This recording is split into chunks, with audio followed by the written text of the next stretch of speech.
All right, so for those of you following, it's been 10 days, this thing being in an ant bed. I'm gonna pull it out today. We're gonna clean it up and see how good a job the ants did cleaning this turkey skull up. So here we go. Trying to get bit by ants in the process. Oh yeah. There's our head.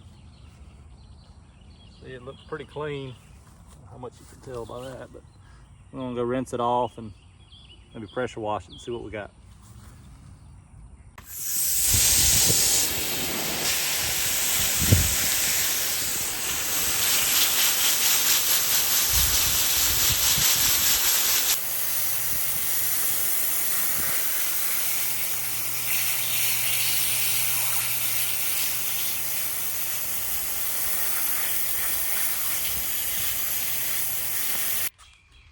All right, so here's where I'm at after 10 days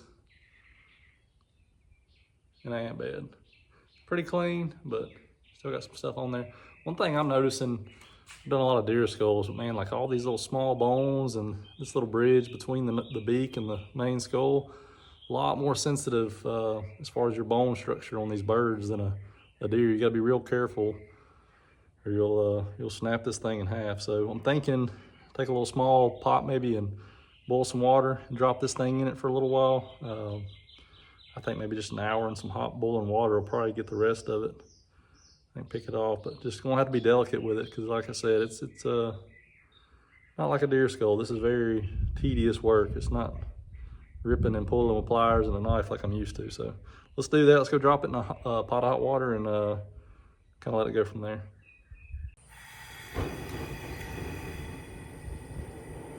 All right, we got it in there. We're gonna bring this water to a boil and then probably just let it simmer. Probably about 30 minutes or so. I don't know, I'm just kind of, when I do deer skulls, I usually do for about an hour or two, but this bone's a lot less dense. I don't want it coming apart or breaking on me, so probably 30 minutes.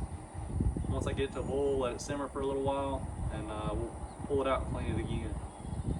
And oh yeah, don't tell my wife that I'm using one of her pots out of the camper. She'd probably kill me. So we'll clean that up good when we get done.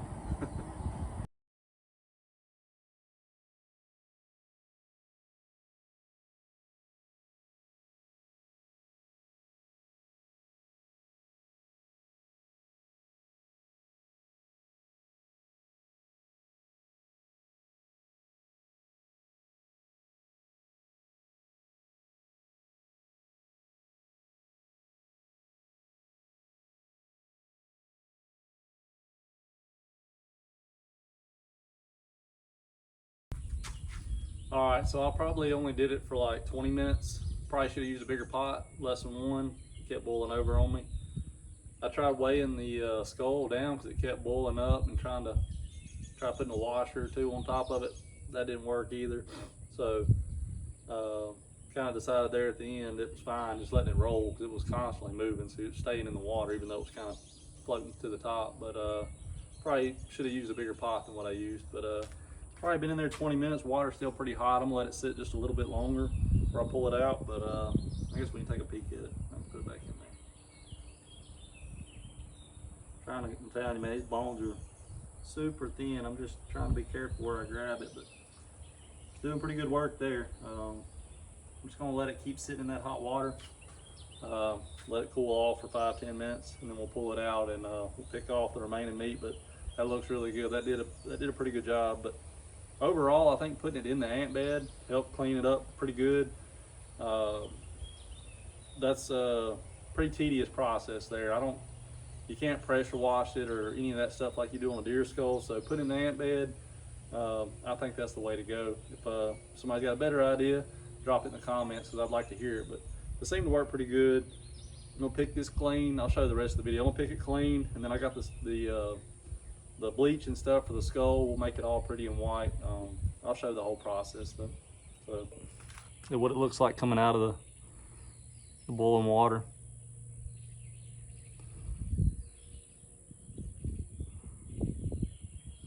So we got a little picking to do, and then I'll probably drop it back in the hot water, boiling water for a little bit, and we should be done then. this stuff looks like it's gonna come off pretty good.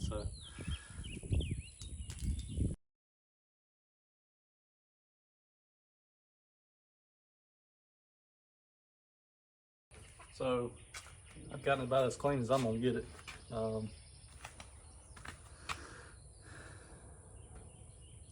Turned out pretty good. Still a little bit here and there, but we'll let it dry and just kind of pick it clean one more time. But this was the part that, you know, right through here. I mean, it's just super thin. It's separate bone plates tied together right there. I mean, it was all my lower jaw, lower beak part of the bird came off. Kept a lot of those bones in case I want to try and glue them back in there, but honestly, I'm not going to probably put that much effort into it. That's pretty cool just as is to me. We'll put the bleach on it, get it real pearly white, and see what she turns out like. Just kind of go over what I'm using. You can get this at like Sally's or anywhere. It's basic white. This is the powder. And then you got the, this is the liquid. You mix it together. That's what I use. You can get it at Sally's or any beauty supply place. I mix it together like 50-50-ish. You kind of want to make like a runny paste with it. You don't want it like liquidy, but you don't want it pasty. You just kind of want like a runny liquidy paste. Just something that'll stick to the skull and not just all run off of it, basically.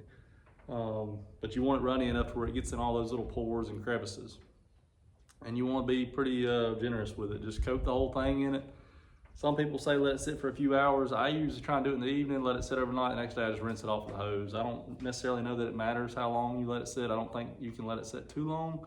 I could be wrong, but that's always how I've done it. So what I'm probably gonna do is, it's a little before lunch, I'm gonna coat this thing down. I gotta go to my daughter's graduation. She's graduating middle school today, so we're gonna go to that at 1. Get back home around 2 or 3 o'clock this evening. I'll probably rinse it off before dark and give you an update on what it looks like. So I'm gonna show you the whole process on how I do it. Another thing, wear gloves, because this crap is pretty strong and it will burn your hands and get all over your clothes. So gotta be careful with it. All right, one other thing. These little brushes, they sell them at Sally's. They're like $1. Get you 5 or 6 of these. Anytime you're doing like deer skulls or turkey skulls or whatever you're doing, get a pile of these.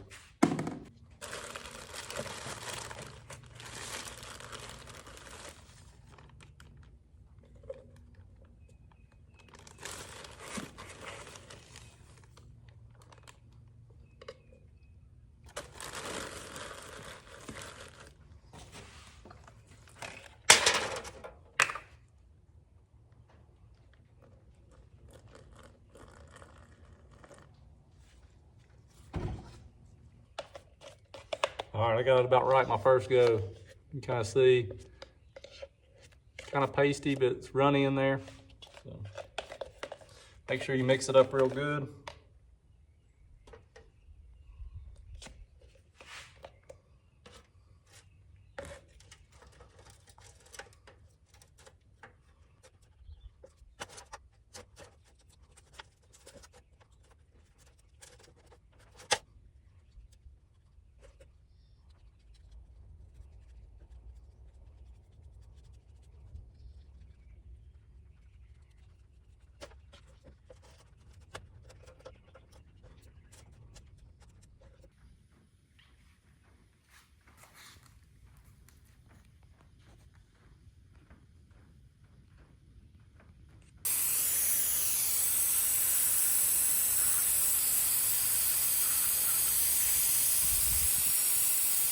All right, so final product. It's pretty cool looking. Some people leave the bottom jaw on, bottom part of the beak. I didn't do that. If I ever do another one, I may try it like that to see if I like it better, but I think it looks pretty cool. And I got a pretty cool spot on a mount I did a few years back. It's kind of got a little shelf on it. I'll show y'all what it looks like. I'm gonna plan on putting it on that little shelf and displaying it right there, but it turned out pretty cool. Pretty neat to look at.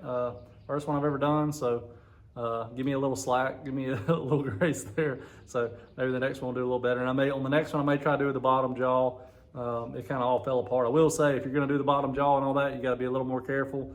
A lot of people will glue them back in here at the bases where it comes off. So be a little careful with that bottom jaw, or just pull it off and and throw it in the boiler and everything like I did. And when you get done, you can glue it back on. So, but I'm gonna leave it like this. I think it looks pretty cool just as is. So I'm gonna go put it on the mount and let you see what it looks like on there.